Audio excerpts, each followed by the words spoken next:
Thank you very much. Go for it, guys. Welcome. Hello, Ray and Chris. Good to see you once again at EPARTRADE Industry Week on a Friday. So I know it is going to be fun. You've got some very interesting things to get us started on with TotalSim, and just go ahead and take it away. Cool. Yeah. So yeah, thanks again for having us and for the nice introduction.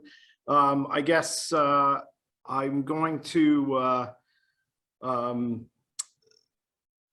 say that this presentation is just basically a continuation of the last couple of years. So I would encourage everybody, if they're interested in aerodynamics or CFD itself, to go back and go onto the EPARTRADE website and find the previous two presentations that I've done here, and trying to build on that. I think the first one in 2020, we talked about kind of what is CFD and what do we do in the aerodynamics world these days. And then last year, I kind of talked about the data and how you can leverage that information that you either get from a wind tunnel or from CFD. And this year, I kind of want to build on that. And I brought a guest with me, Chris Lerch from, hi, Chris. Thanks for coming. Yeah, Chris is the lead vehicle dynamics engineer at iRacing, and he's going to kind of talk about how they're actually applying Aero data just like a team would. So just to give you a little background, I'm going to go through this really quick, remind everybody who TotalSim is. We kind of started out of Reynard and Advantage CFD, which became a couple of different F1 teams. And then the outside consulting became TotalSim, and we set up an office in the UK and here in the US around 2009. Have a small office in Japan now. Here in the US, we have guys in California, Texas, and our main office is in Ohio. In the UK, they've expanded into a bunch of other things. They've got a Silverstone Sports Engineering Center that's all about cycling and sliding sport aerodynamics. And they've got a dedicated underground straight line testing facility called Catesby now. So quite a few things going on in our world. Here in the US, it's mainly myself and Nathan Eagle started this office. My background's in race car engineering. Spent 20 years in mostly IndyCar work, and that's how I met Chris. Nathan, on the other hand, was in aerospace, Advantage CFD, and then Williams Formula One, where he started their CFD department back in around 99 or 2000, and he stayed there until he came over here in 2011. We do all kinds of things. We don't just do race cars. We still do a lot of race car work, a lot of automotive work, but CFD and modeling and simulation has penetrated many industries now. So we're involved in everything from aerospace to industrial, fluid flows, HVAC, medical stuff, oil and gas, all kinds of fun stuff. So back to what we want to talk about race car wise. So last year, we talked about what Aero data can do for you. And what I was trying to explain was how we map a car. We understand the characteristics of the aerodynamics at different either ride height clearances, different crosswind conditions, different steering angles. And then we can use those maps that we build to optimize the car, or at least optimize the setup, because most racing is kind of spec now. You can't really design new parts. So we have to understand what we want to take to the racetrack every weekend. So we use that map. Just like you would any other setup device, input that into a lap simulation program or hand calculation, and go and figure out what the optimum setup relative to aerodynamics would be for the different types of tracks you're going to. So this is kind of what an Aero map looks like. Chris will get into this a little bit more, but really what we're doing is we're kind of moving the car around and we're testing in all these different attitudes, and then we're trying to make some sort of sense of that, some plots around that we can use to calculate what kind of forces are being generated from the car at each position around the racetrack. So, and what we talked about last year was kind of the way we're enabling people to do that, and the way we do it ourselves is we've developed this workflow that allows you to go through these things really quick, because we're talking about a lot of runs. The ability to have repeatable methods inside of modeling and simulation is really important, so that you know that you're going to get out a consistent set of data that are directly comparable. And one of the customers we've been working with for the last, I don't know, Chris, what, almost 10 years now, probably. Yeah, around about 10. We go back longer than that. Chris and I met in the pit lane, probably IndyCar pit lane, I think, Chris. Yeah, I think it was. We started working together, doing CFD, and iRacing first came to us to do things that they couldn't, some things you can do in CFD that you can't get otherwhere. And then we've worked on all types of cars with these guys. So with that, I'd like to introduce Chris Lerch, who is the head of vehicle dynamics at iRacing, which is becoming a pretty large department. And I'll let him introduce himself and then talk about their use of aerodynamics and CFD. Yeah, thanks, Ray. So I guess first a little bit about iRacing. I guess we've, over the last 10 years, we've grown as kind of a mix between a video game and an esport and a simulation. And we've, the pandemic certainly helped us grow quite a lot, as people couldn't race real cars. They were racing virtually, and that was quite helpful for us. So kind of a silver lining in a tough time. And my background is in motorsports primarily. I've been in motorsports for 25 years. I think I met Ray 20 years ago when I was actually in Formula One. So I've worked in Formula One, IndyCar, Formula Atlantic, sports cars. And then I've been at iRacing for about 9 years. So, I mean, I guess really, a question is why would a company like iRacing, which is, available as a subscription business to anybody to race, why would we use CFD? And I think that sort of the root of it is in iRacing's identities. And we have more than one. I mean, I think to some people we're a video game, to some people we're an esport, and to some we're a simulation. And that's, there's no clear consensus about exactly what we are, even within the company. So we have to try to figure out, how to balance this. And as it turns out, within the constraints of all of our identities, the simulation part of it really is pretty key. And so our vehicle models have to correlate well to their real world counterparts. That's sort of a basic aspect of who we are as a company. And aerodynamics is key to real world correlation. So the short answer is that CFD is often our best way to ensure we have complete and accurate aero models for our cars.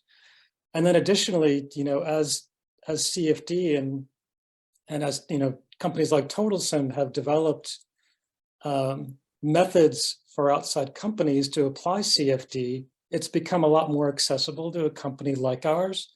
And so while our relationship with TotalSim goes back probably more than a decade, for sure over the last 5 years, our CFD efforts have ramped up, in part because of the increased accessibility.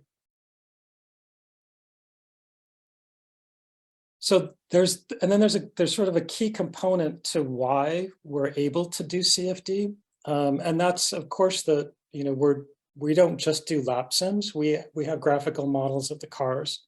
So there's a physical component and a graphical component to every car in iRacing, and information for both is typically supplied by the manufacturer.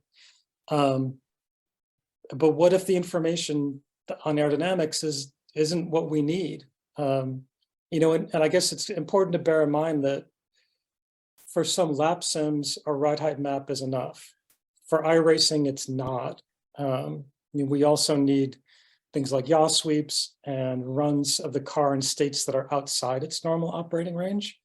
So what we're able to do is sort of leverage the fact that we've got a graphical model and we can turn that into an accurate CFD-ready geometry that we can then do aerodynamic analysis on. So what does our process look like? So it starts with geometry prep. Much like any other CFD endeavor, we start with either manufacturer supplied CAD or 3D scans of existing cars. And then we completely resurface the model maintaining the original geometry and ensuring that it's CFD ready. The second step is to actually do the CFD runs. And so we start by looking at data for existing cars that are similar. And for ride height mapping, we'll concentrate our runs just in the areas where the car runs. We won't do a sort of a uniformly spaced map and do a lot of runs where the car actually doesn't operate, because we don't really gain a lot from it. And then we will add bounding box runs at extreme ride heights. And we also do yaw sweeps. For us, with driver in the loop sim, side force is really important to capturing the experience. So we always do quite extensive yaw sweep work. And then we also do extreme attitudes to make sure that when the car crashes, it behaves believably. For our post-processing and Aero model definition, sort of the final phase, we use data fitting routines to transform our sparse, non-uniformly spaced mapping into a fully populated matrix. And we use yaw sweeps to generate side force characteristics. And then and by the way, the roll, steer, and aerodynamic trims, we typically treat those independently of the other effects. And then we have a CFD standardized sort of input model that we will put into our cars.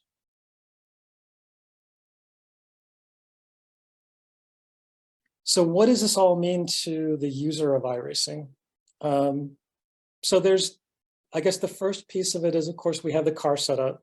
And it's a garage very similar to what you'd have either in your race shop or at the racetrack, where you can adjust build and car build and sort of tuning parameters like tire pressures and ride heights, cambers.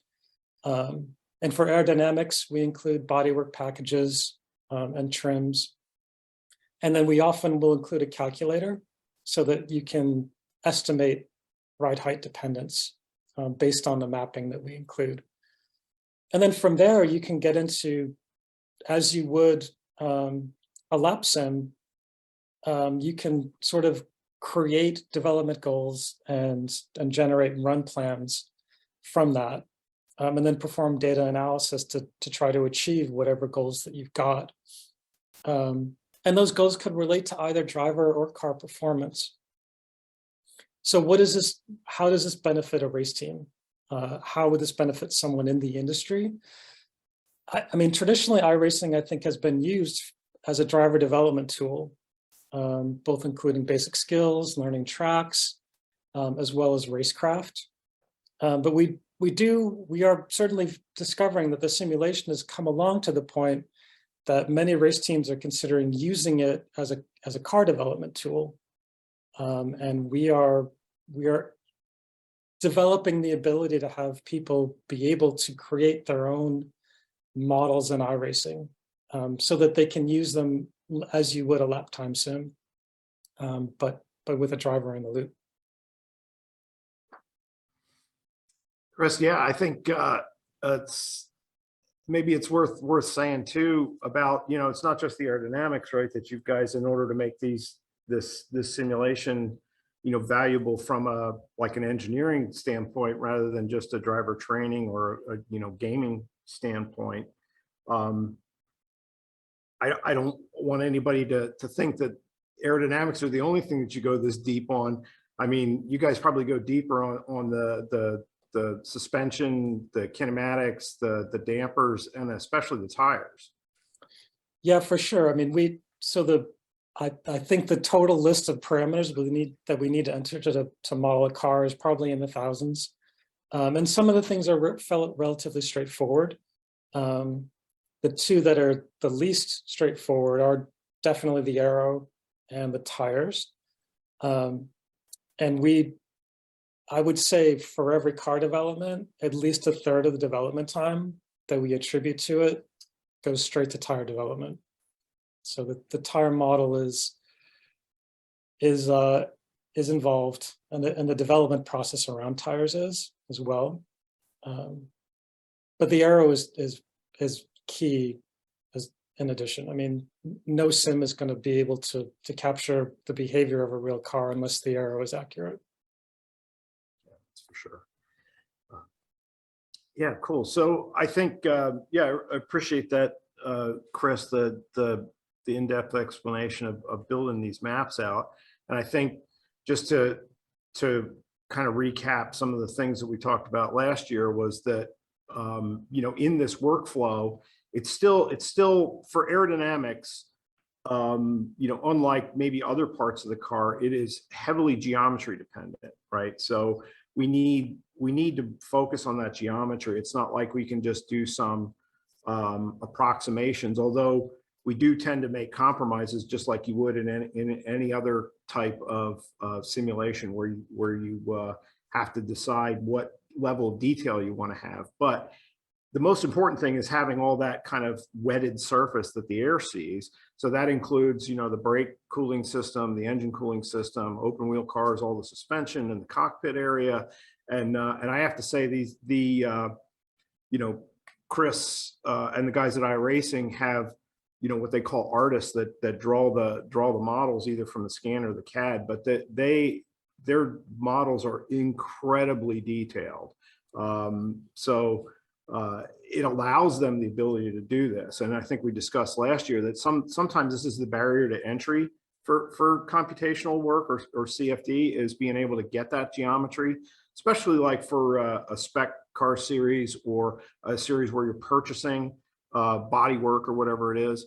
You know, those companies aren't going to supply you, you know, a SolidWorks file to go along with that. So you'll have to do some reverse engineering either through scanning. And we see that being more and more common.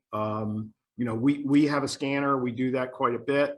I think we talked about that a bit before about the geometry prep here. Let's see if I can find the slide. There it is. So, you know, we're doing scanning. Chris and the guys at iRacing have invested in a pretty trick scanning kit as well.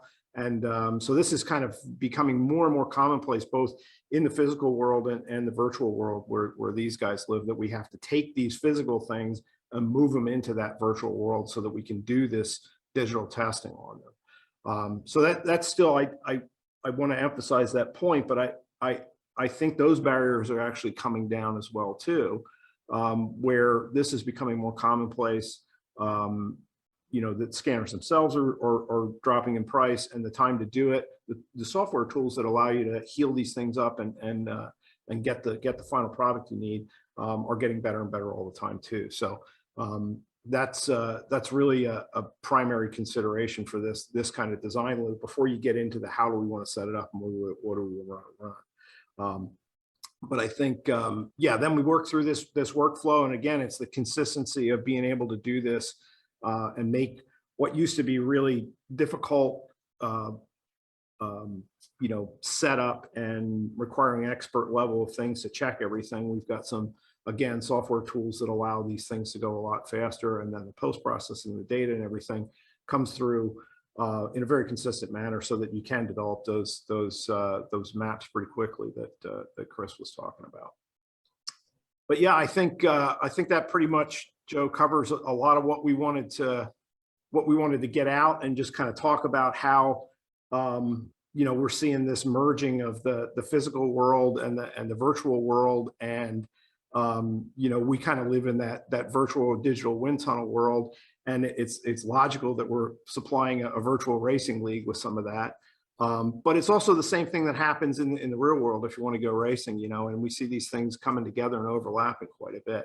And just wanted to leave a little bit of time for any questions that might be out there from anyone or something you'd be interested in.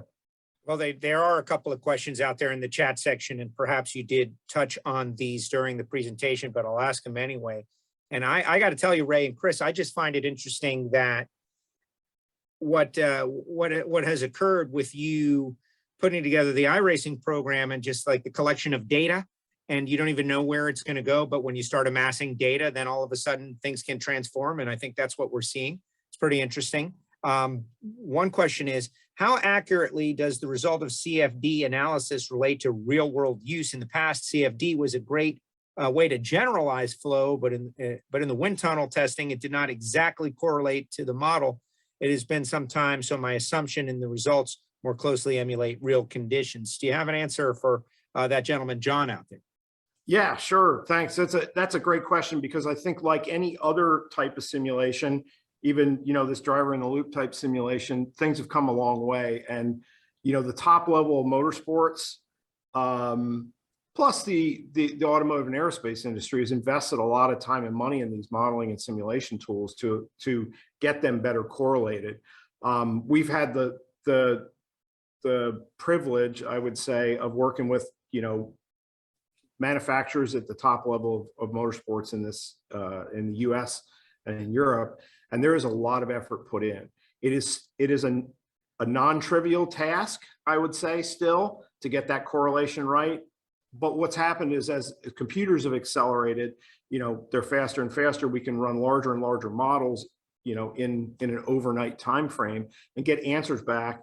And then having the ability with, for the last 20 years of going to a place like Windshear, which is a full-scale wind tunnel with a rolling road, now we can actually capture data in the real world, because sometimes the difficulty was actually capturing that data to be able to correlate it.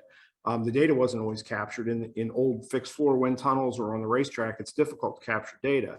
So now we have that ability on both sides, both the physical testing side and the simulation side, to collect this data and compare it. And we feel really good about it. We've had a lot of programs in the last 5 years that have, based on the fact that we had these programs that were, had enough dollars to do everything, all the physical testing and all the CFD.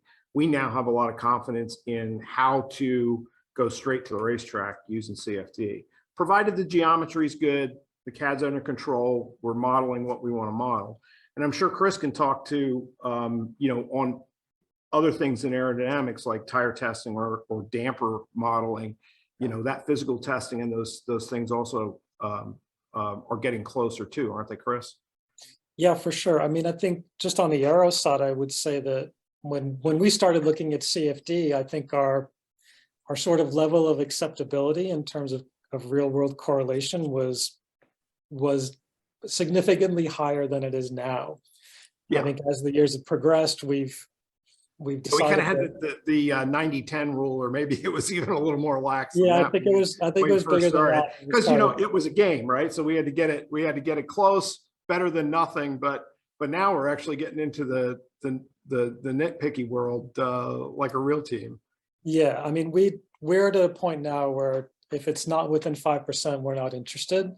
And that's a great development, and it's a testament to TotalSim, and actually it reflects the fact that iRacing has, we've definitely improved our ability to create the geometry in the last couple of years. And so the geometries that we generate are far better than they were when we first started this journey. And that's true of other areas of the car as well. In terms of the suspension, dampers. We've certainly been to CalSpan and done tire testing. We buy tires and we cut them up to try to figure out how they're constructed. And so, yeah, there's no end sort of to try to figure out the best way to correlate our model to the real world. Joe, to kind of build on what Chris was saying, he's allowed to say what those guys do, more than I am. But I have to say that these guys, you would be impressed to know how much that company is investing in engineering and testing. Chris and Eric maybe were the two first guys there. There were a couple of guys that were engineers, but I don't know how big your team is now, Chris. It's like 6 or 7. Yeah, we have 6 vehicle dynamicists, and then we have a dedicated CAD person who does Aero and CFD for us. So I mean, that's bigger than many race car manufacturers, in fact, and maybe not at the F1 level, but that's as big as an IndyCar team or some NASCAR teams as far as an engineering department. And all these guys that are there are off the track with decade plus experience. It's pretty impressive. Guys, is there anything that we didn't cover? I see Francisque and Judy are coming on. Is there anything we didn't cover? Obviously, throw out the contact information for people to find out more. Yeah. But was there anything that we didn't discuss that we needed to? No, I think it was really good. I think we just wanted to emphasize how we see the future of motorsports, you know, evolving both in the physical world and the virtual world in parallel. And, you know, this concept of modeling and simulation is kind of blurring over, you know, as a substitute for real testing and for real development. And these guys are a great example of that. Excellent. Thank you. And Joe, you might have had one more question in the chat button. Yes, there is actually. Have you done any thermal CFD in electric vehicles and dissipating heat and battery systems and motor cooling? Yes, we have. It is that is the thing with EVs now, is the thermal management systems. I don't know if anybody's ever seen a Tesla octavalve pulled apart on how complicated these systems are, but that's where it's at, because it really, you know, both drag and thermal management in an EV, you know, directly equates to range, and that's what people worry about with EVs. So yeah, it's a hot topic, and modeling and simulations come a long way where we can model these entire systems as one to whatever level of detail you want. So it's pretty interesting, and it's fun stuff too. It's different. You make it sound fun, Ray. You have Well, that way of doing yeah, it. if you don't have fun at work, right? Look, Yeah, Chris works for a game company, right? It's fun. Yeah, I mean, you make it exciting for people like us that are not anywhere close as smart as you are to understand, you know, and that's really the beauty of it. So Everybody should sign up for iRacing and start, you know, lapping around. It's a blast, even if you're a terrible driver like me. Well, thank you very much for being with us today.